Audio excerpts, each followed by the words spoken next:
Rebuke this in the name of Jesus. This is like the third time that I actually have to record this video because every time I either get low device storage or the video doesn't post and something happens. I rebuke this in the name of Jesus, and this video will be posted. But with that being said,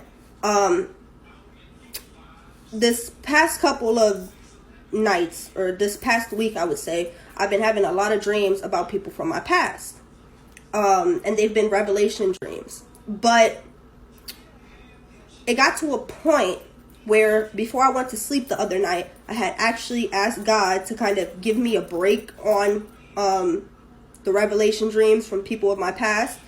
And then he said, okay, boom, I'm going to give you some type of apocalypse world war dream. And at first, I didn't know whether it was an apocalypse dream or it was a world war dream. So for the past couple of days, I've been asking him to give me revelation on that dream. And today, while I was taking a course at church, I began to get some revelation.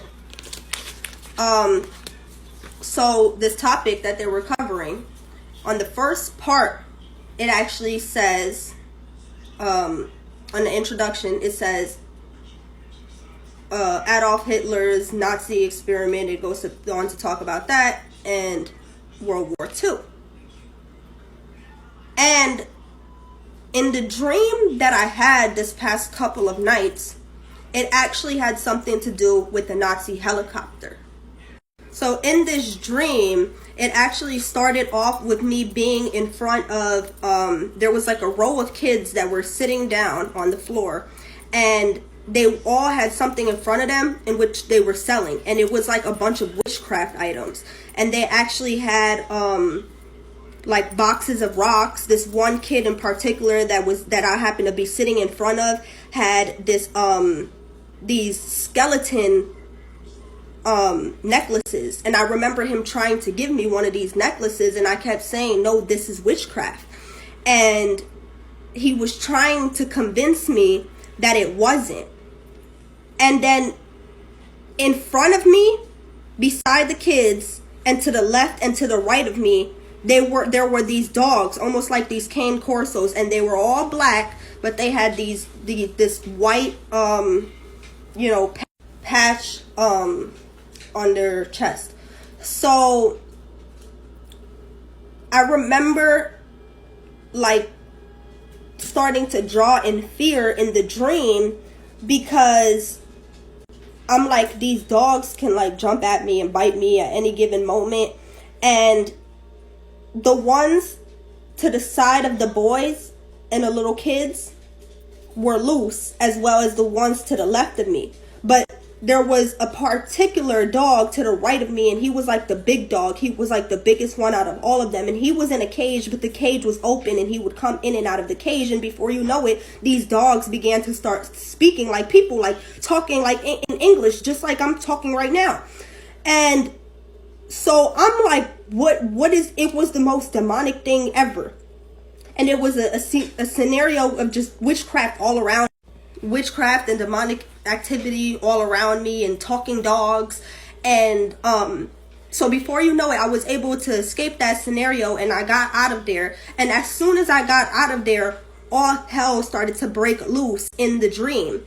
And before you know it, people were running for cover, and there was this helicopter that started coming out in the sky. And I remember looking up at this helicopter, and it had a clear Nazi symbol on it.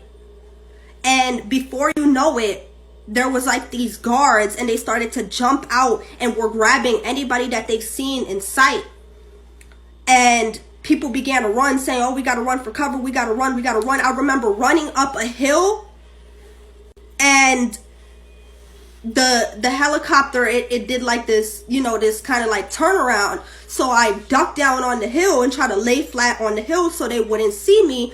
And then once they turned back around, I actually ran the opposite way, and I ran to where everybody was running for cover. And there was like these like shielded areas, like these individual sections, shielded areas where people were hiding. And so I found this one empty, like it was like a little booth. I found this one little empty booth, and everyone was covered, but when I went to that one, mine was exposed. There was no roof like everyone else had. There was a roof, and then there was a covering so that the people in the helicopters wouldn't see them. So then I ended up managing to find my way out of there, and before you know it, I ended up at a McDonald's. And I remember in this part of the dream, there was a lack of food everywhere. It was a food shortage. The world was running out of food. And on this particular day in the dream, I had a flight to catch. But I had missed that flight because there was nowhere to run and there was nowhere to go. And all flights had been getting canceled. You couldn't get on a plane. So before you know it, I end up in this McDonald's. And I went and ordered some food. And I had got like a sandwich and some French fries. But my sandwich was literally like, it was this little. It was like a quarter. It wasn't even a full sandwich. It was literally a quarter of a sandwich. And my order of French fries literally came with like 3 or 4 pieces of fries.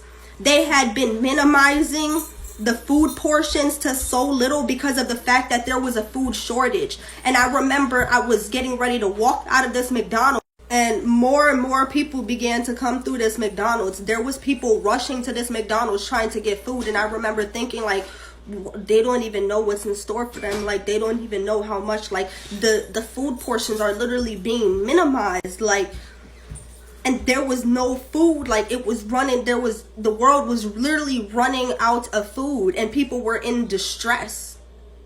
And in this particular day in the dream, I actually had a flight to catch. But by this point, when all the destruction began to break out, I couldn't get to the airport and I couldn't get to my flight because there was nowhere to run or hide, and you couldn't get on a plane at that point.